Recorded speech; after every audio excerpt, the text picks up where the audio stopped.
Olá, sétimo ano. Hoje nós seguimos com a terceira parte da revisão de conteúdos e hoje, novamente, nós abordaremos alguns conteúdos que foram trabalhados no decorrer do ano letivo. Inicialmente, então, aqui nós temos alguns aspectos relacionados à comunicação que pode acontecer tanto na modalidade falada quanto na escrita. Lembrando que a comunicação ela pode acontecer também de forma não verbal. E aqui o nosso enfoque é para as diferenças entre a língua falada e a língua escrita. Então, quando nós falamos em língua falada, nós temos que nos lembrar que ela é uma modalidade mais espontânea, ela abrange a comunicação linguística em toda a sua totalidade.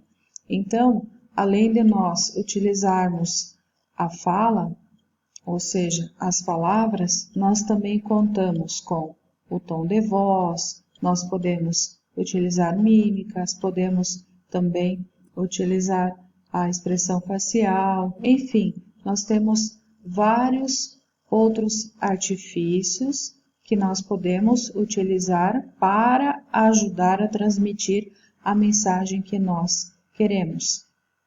Além disso, não há uma rigidez tão grande em relação ao uso da linguagem, se ela é menos formal, não tem problema, e então usam-se termos mais coloquiais, expressões que são mais comuns no dia a dia.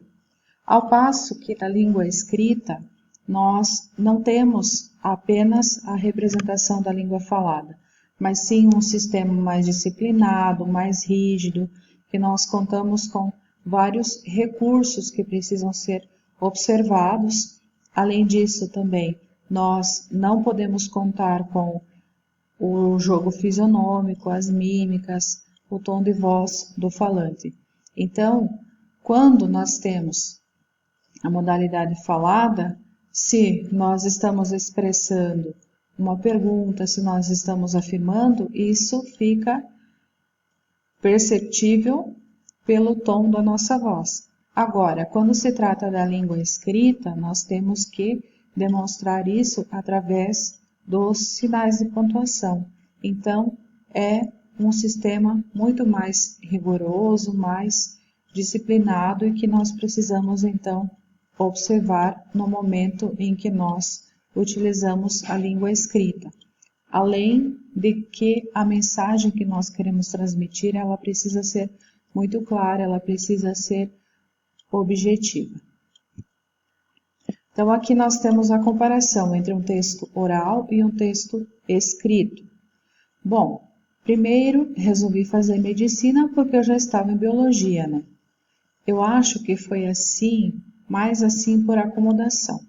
Daí, mamãe me falou da Unicamp para mim, né? E achei assim, né?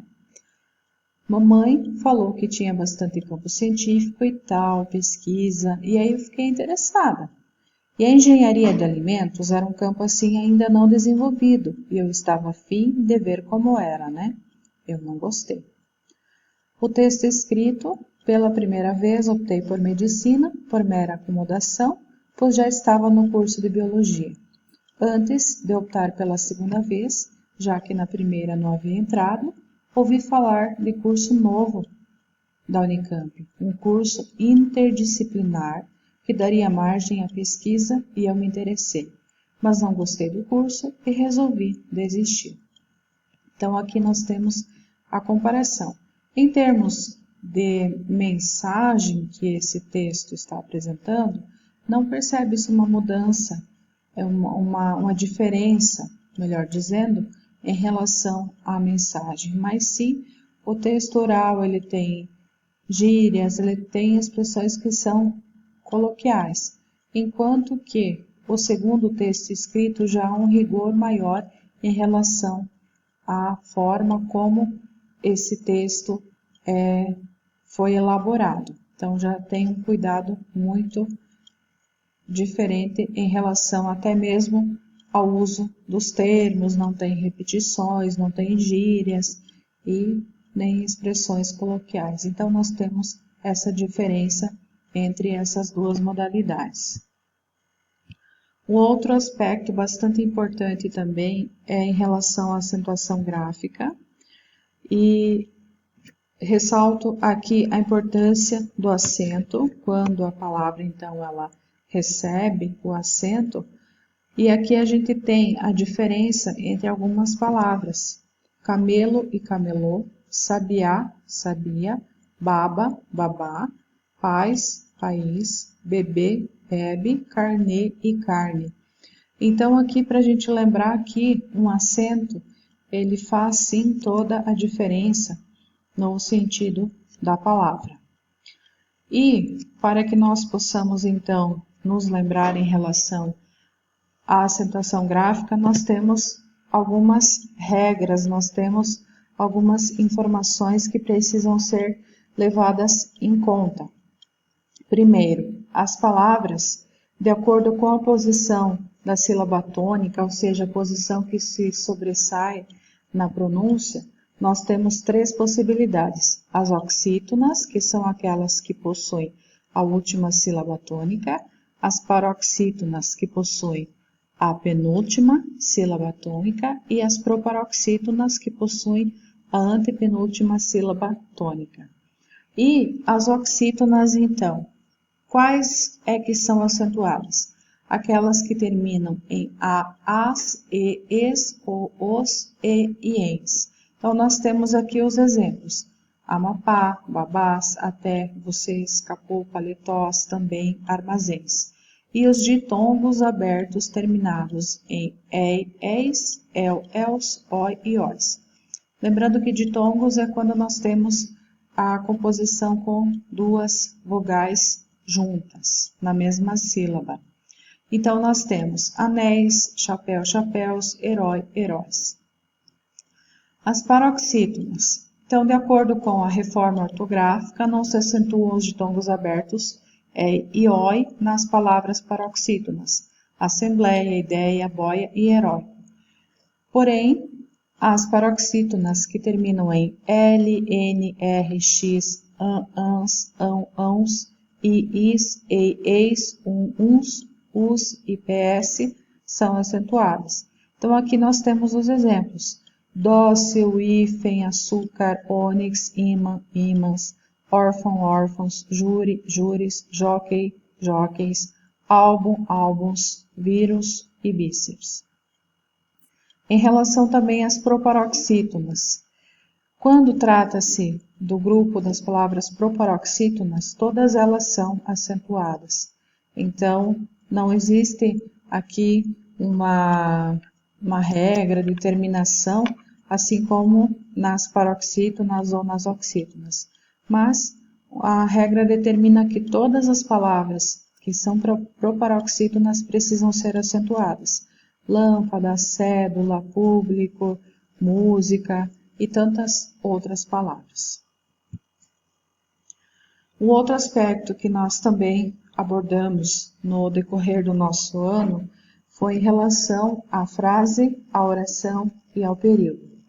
Então, as palavras que são empregadas em ambas as modalidades da linguagem, elas têm características específicas, e da combinação entre essas palavras, então, que surgem, resultam ideias, intenções, informações na mente do leitor e também do ouvinte.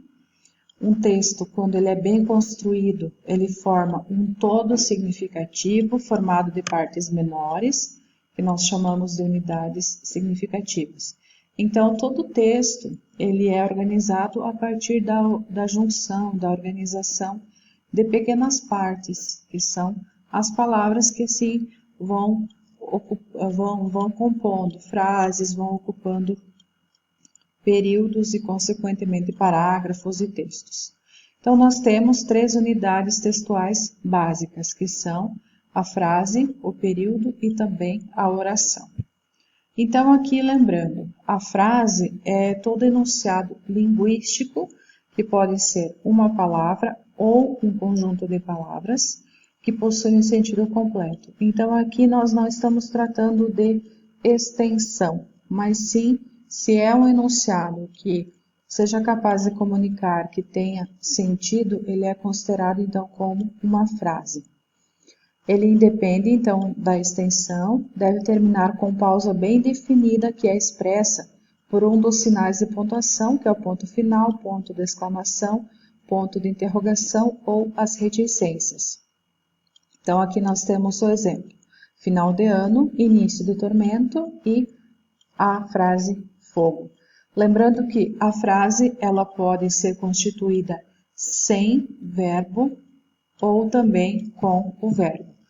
E a frase que não tem verbo na sua composição é chamada de frase nominal. Consequentemente, quando nós temos uma frase com verbo, ela é também denominada de oração. Então, a oração é todo enunciado que se organiza ao redor de um verbo ou uma locução verbal. Então, o exemplo aqui, tudo começa com o pagamento da dívida. Começa é verbo. Então, nós temos uma observação. O verbo pode estar elíptico, ou seja, não aparecer.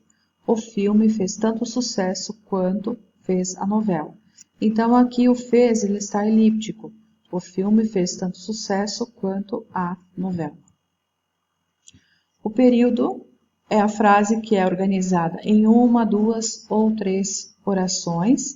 Então, aqui, conforme o exemplo, os morcegos possuem hábitos noturnos. Então, costuma-se dizer que o período é a estrutura que começa, então, com a maiúscula, né? Com a inicial maiúscula, que determina, então, que indica o início da frase, e finaliza, então, com um dos pontos que mostra, então, que houve o término desse período.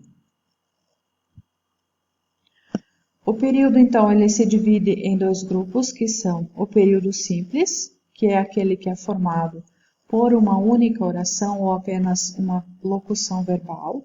O professor utilizou o quadro, então nós temos utilizou o verbo, e o professor pode utilizar o retroprojetor.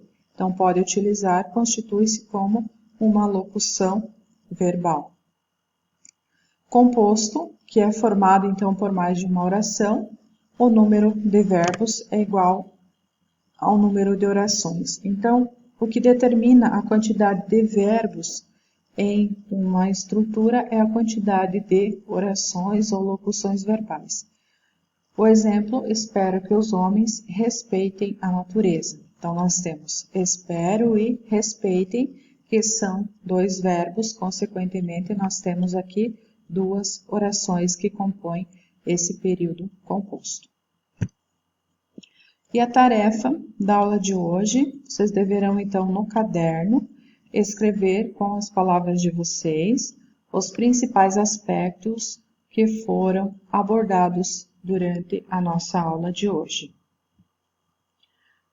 E por hoje é só. Bons estudos!